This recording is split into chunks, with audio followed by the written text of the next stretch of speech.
Welcome back, everyone, to Gals Need Pals, the pod. I'm your co-host, Kinley Schmidt. And I'm your co-host, Lauren Tribison. Welcome back. As we talked about last week, we are going to focus on the other large component of Gals Need Pals, which is social media. My favorite special topic, you guys. Yeah, I'll let Lauren kind of take this one on because back when Lauren joined in on the Gals Need Pals team, I did not really do social media. I have a private Instagram account that has 800 followers maybe.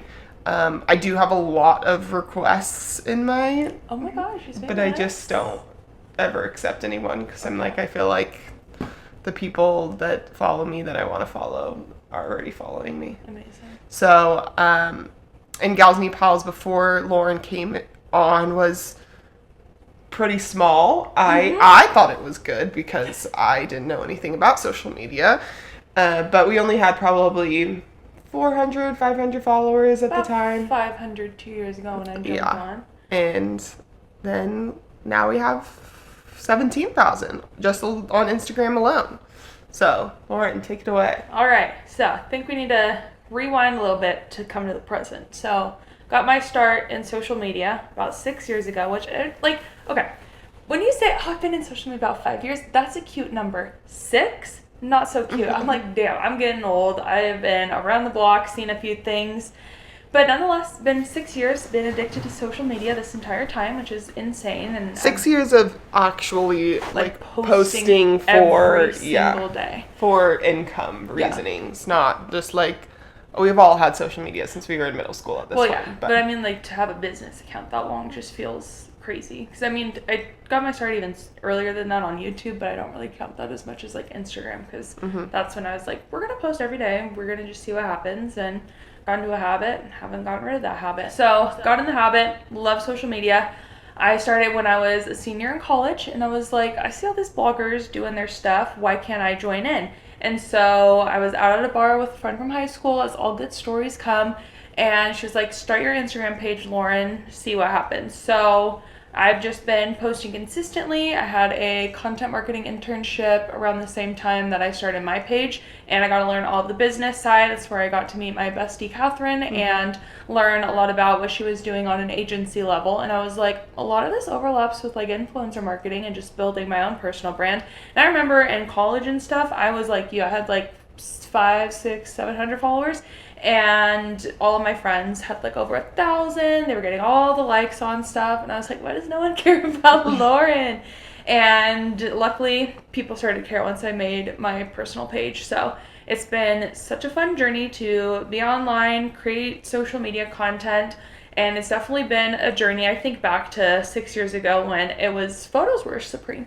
And I would literally take my little digital camera and I'd make my friend Nicole go around Olympia with me during summer break and do photo shoots and like weird outfits. I'd have like all of my stuff in the back of the car. And it was just, it was a rough and tumble time. We were all figuring it out. I remember joining, like, back in the day, there were, like, engagement groups, and you'd have, like, a group chat with other creators, and you would follow each other and engage with each other's content. It is a very different lifestyle than what it is today. And I feel like that's kind of similar, though, with TikTok right now. Like, I see a lot of, like, engage with my post, I'll engage with yours, like, those kinds of things, because, I mean, it's a smaller account, it makes sense. Yeah, because pretty easy to blow up on TikTok. Exactly. So it's not as easy on Instagram. Yeah. So it was very helpful to have that on Instagram at the time. But TikTok nowadays, like, just put it on the For You page. Stuff's going to get pushed out to people. It's so random anyway. Yeah.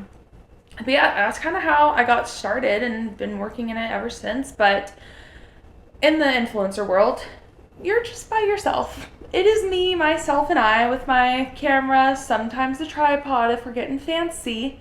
And I'm just talking to myself constantly. So you're in like your own little echo chamber of isolation and loneliness.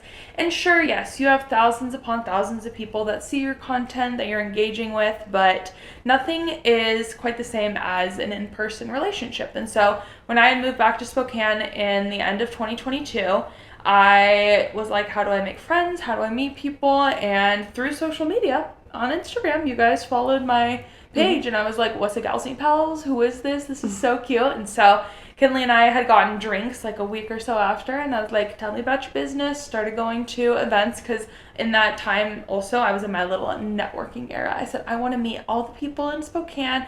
I need friends, because I was like, I don't know how I'm going to meet other people otherwise.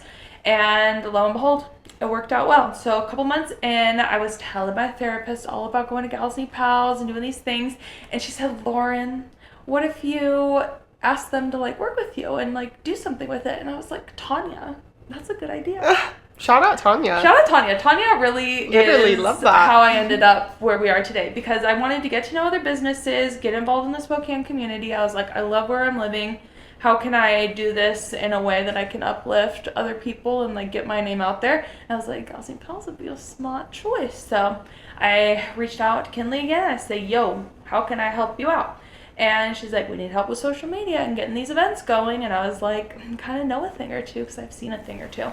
And before you know it, I was in the DMs just reaching out to all kinds of businesses, trying to get as many meetings as I could and get the Galsy Pals name out. Because, I mean, we were, not even 6 months old when I joined in. So it'd only been around a little bit. And it's like, how do you network with these businesses? How are we going to get these connections going? So I kind of leveraged what I had, but also utilized social media, because I was like, okay, where are lonely girls our age hanging out? Instagram. Where was I finding friends? Social media. Where are the girls technically finding us? Social media. What can we do to leverage it? And I think at first we were doing like Pinterest posts and stuff for Galsy Pals, and like not even necessarily like our own content, and like posting was very far and few between. And I was like, we're gonna need to change that. If I could give you any social media advice in 2025, you've got to be consistent. You don't have to be like psycho like some people that are like post 3 times a day and do all this stuff. Just at least have a couple times a week, especially if you're starting out. That's going to get you so far in the digital world, because then people are going to start noticing your content. You're going to start building those relationships, and the more people see you, the more likely someone is going to find you. They can share you on social. So soon after I started documenting all of the events, I started documenting some that I attended just because I was like, here's a fun thing to do in Spokane. But we really started to hit the pavement with the Galsy Pals couple months in, and we were starting to find our swing of things. And then by posting consistently, and also with the stroke of luck, I was sitting in, I don't even know if I was in Spokane that day, or maybe I was. Yeah, I think you were, because I was in my classroom when it happened. So because we had just posted one that we thought was like already viral, because it was had like 30,000 views, and we hadn't gotten anything like that. And we were like, and oh my god, it was you was driving back from Seattle to Spokane, and you had taken the video of the sign. Yes, so I had Seattle. visited Seattle, because Kinley and I knew we were going to launch in Western Washington long before we actually did. And I was in town with my friend Kit, shout out Marmalade, for a fashion creator thing, and I was like, this is perfect. I can also start getting content for Galsy Pals. I wasn't planning to be in Seattle for a bit until like April that year. So I was like, this is February when this is taking place. I was like, I'm going to film what I can, and then Kinley and I can start teasing. Because I thought we were going to have to like kind of tease it for a bit. No one's going to care. The event wasn't until July, so we just started posting, and I posted one video that did decent, and I was like, Seattle, we're coming for you. And that one was kind of thought out. It was a cute video of like the Seattle on I-5, and we were like, oh my god, things are happening. But then I'm like laying in bed, I think it was like late at night, and I was like, oh shit, I need to post something for social media, because you know, I try to be on top of things, but once in a blue moon I'm a human, and I forget that I need to like. It wasn't at night, because it was still in my classroom, so it was right before school ended. Oh my god. So it was, you had like posted like at like 2:30. Oh my god, yeah. Because school got out at 3. Because I remember I was like frantically checking, which I don't ever really use my phone. No, I think I posted it the night before, but then it started like gaining traction the next day. Oh, really? So I remember like posting so random, and I was like scrolling through audios, like, what do you do? Because the nice thing about Reels and Instagram is it'll show you what's trending. So I found this like super weird, and it was like trending for gym people too, like not even in our niche. And I was like, this is cute. It's like a 4-second video clip of me standing in Pike Place and recording the market. That was it. And I was like looking to thaw the Seattle freeze, join Galsy Pals, and like follow us or whatever. Holy guacamole, that went off like wildfire. I had never seen anything quite like. I mean, I've had some viral videos myself at that point, but it was nothing like having it so hyper local, exactly what we were looking for, and we met so many people, and it just the comment section flooded. And we were like, who are all of you guys? Before you know it, we're surpassed. I think by that point we'd had about 2,000 followers on Instagram because we'd just been posting pretty much every day for a year. And we were getting to know other girls at the events. We're like, hey, follow us. We make sure it was really focused to Spokane as well. If you're going to be in the event industry in particular, really hone in. Where's your market? Where are you having these events? Who do you want to target? So we're like Spokane women, Spokane events, Spokane, Washington. So the longer we started doing that, people started to recognize us, and that helped a ton. So we started adapting the same thing to Seattle because, I mean, if it works one place, it's going to work somewhere else. Oh, it worked in Seattle, all right. And the girlies came out in droves. We had some interesting guys comment on it, and definitely the thing with going viral, though, like, as much as I love it and, like, so great for growth, my God, you get the oddest ducks coming out of the woodwork. And I was like, whomst are you, sir? There's a lot of What is haterade. happening? So much hateration and holleration in our dancery. And I was like, I don't know who you are. Why are you saying this to us? So I definitely had to, like, weed through some things. I could get a little sassy, I know. So I was like, okay, Lauren, this is, like, a professional page. You can't, like, clap back at every single person. You can at least, like, Lauren, calm down a little bit. I was like, I don't care. Like, these are random people that, like, aren't coming to an event. But it was cool to get to know the girls, and then everyone was like, oh my God, what's the event? When are you going to have stuff? What's going on? So it really got the excitement going, which was so amazing.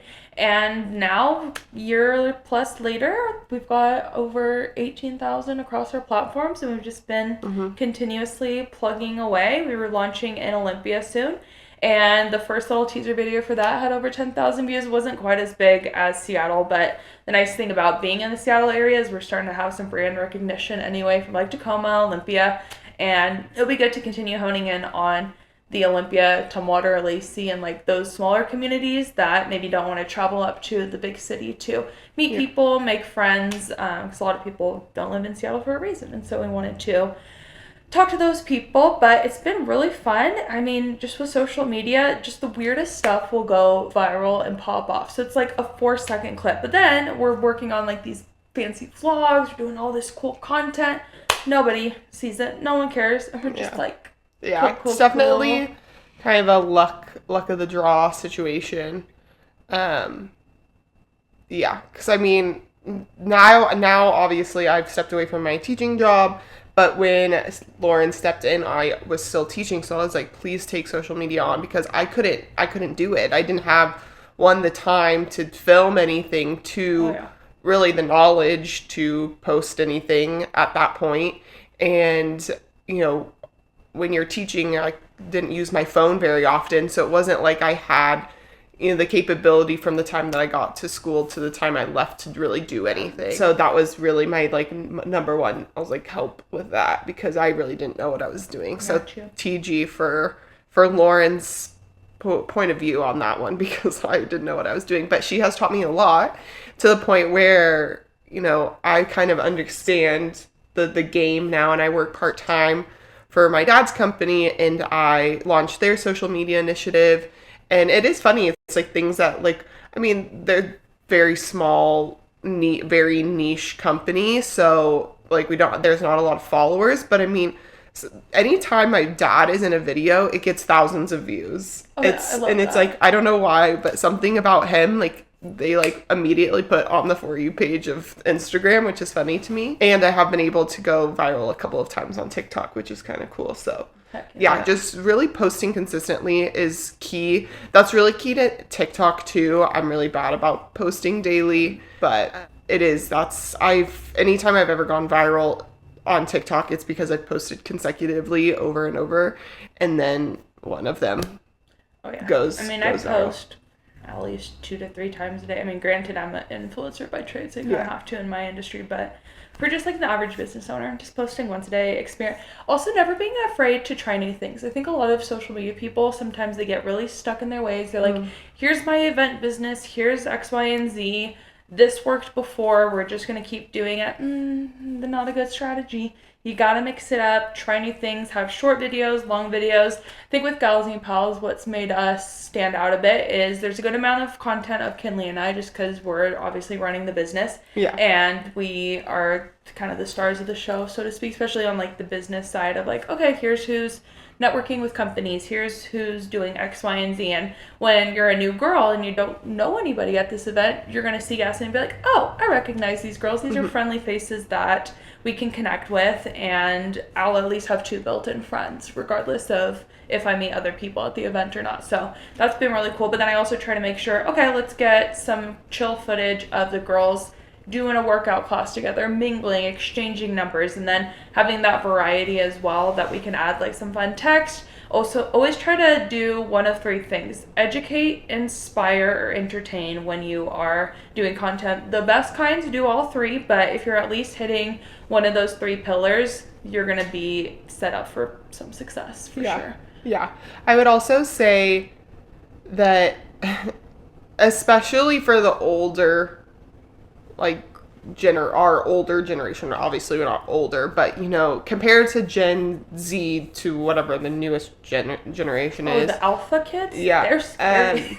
They're all just like, they don't give a shit. They don't care if they're gonna post. They don't care if they're recording a video. They don't care if they, you know, put their Octo Buddy on a wall and take an outfit video. They just genuinely don't care because their generation is so accepting of social media advertising and social media in general.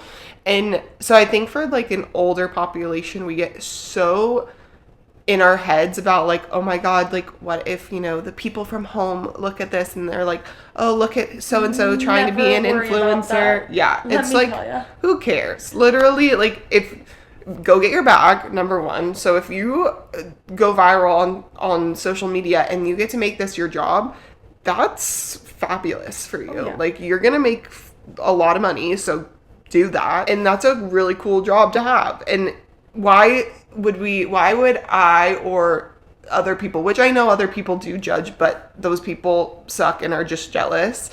100%. Because why would they hate on you for having a job when, you know, you're not hating on them for being a nurse? No. Right? Like, no one cares that you have, you know, a teaching job or a nursing job, so why does it matter if they have an influencer job?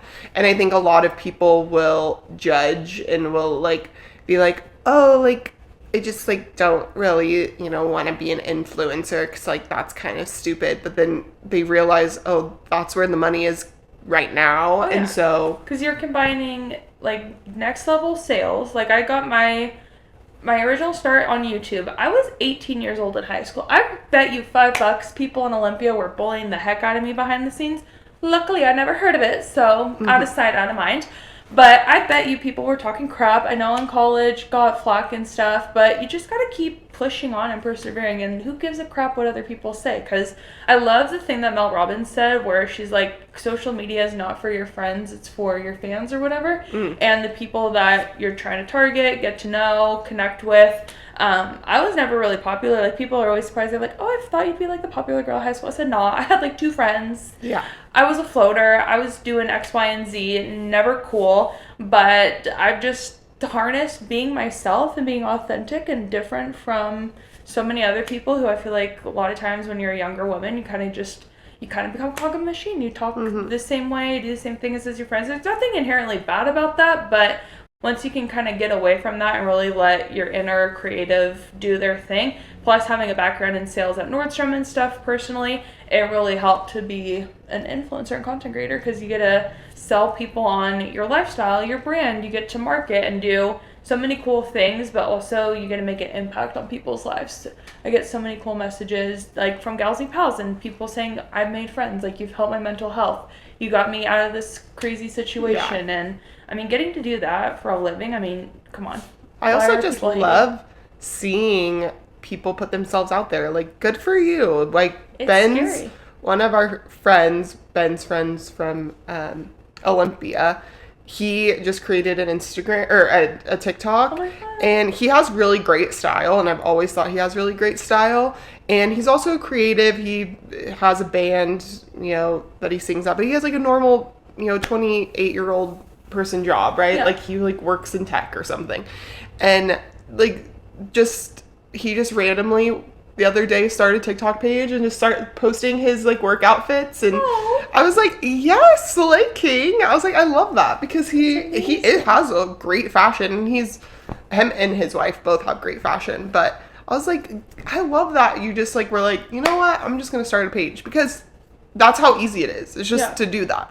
But so many people stop themselves from doing that or posting because they just don't want to be judged. But the people that are judging you are people that you don't want to associate yourself with anyway. Those aren't your friends. Those aren't your people. Those aren't your, the people that are going to build you up. So Yeah. screw them anyways. And one of my favorite little quotes from Michael Scott: 100% of the shots you don't take, you miss. Exactly. And I'm just like, that's sad. Don't be a loser and not do stuff. Yeah. So, all right. Well, thank you guys for listening to this one was brief because we wanted to keep it, We get a little chatty sometimes. yeah, we wanted to keep it strictly business, but thank you so much for listening to Gals Need Pals the Pod. I'm your co-host, Kinley Schmidt, And I'm your co-host, Lauren Trivison. and we are bringing the bar bathroom banter to the real world. Bye.